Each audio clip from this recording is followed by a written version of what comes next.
চিংড়ি মাছের মাথার বড়া। হ্যালো, আসসালামু আলাইকুম। সবাই কেমন আছেন? আশা করছি ভালো আছেন। চলে আসলাম নতুন একটি রেসিপি ভিডিও নিয়ে।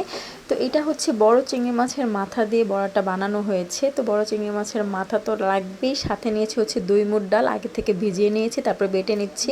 আর এই তো দেখতে পাচ্ছেন চিংড়ি মাছের মাথাগুলো বেটে নিয়েছি। মসুরের ডাল আর চিংড়ি মাছের মাথাটা আমি মিহি করে বেটে নিয়েছি, তারপর একসাথে মিশিয়ে নিব। একসাথে মিশিয়ে যা যা লাগছে দেখিয়ে দিচ্ছি। এখানে আমি আদা রসুন বাটা নিয়ে নিয়েছি, তারপর পেঁয়াজ কুচি দিয়ে দিলাম, কাঁচামরিচ কুচি দিয়ে দিচ্ছি, বিলাতি ধনেপাতা দিয়ে দিলাম, সাথে দিয়েছি লবণ, হলুদ, ধনের গুঁড়ো, জিরার গুঁড়ো, মরিচের গুঁড়ো, সব দিয়ে একসাথে মেখে নিচ্ছি। মেখে এটাকে আমি ডুবো তেলে ভেজে নেব মুচমুচ করে, সাথে তো শুকনো মরিচ থাকবেই।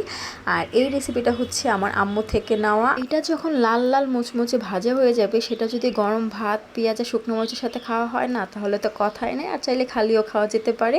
তো আপনারাও কিন্তু বাসায় ট্রাই করতে পারেন। আর কেমন হয়েছে আমায় কিন্তু কমেন্টস করে জানাতে পারেন। তো সবাই ভালো থাকবেন, পুরো ভিডিওটা দেখতে থাকুন। আজকের মতো এতটুকুই। আল্লাহ হাফেজ, আসসালামু আলাইকুম।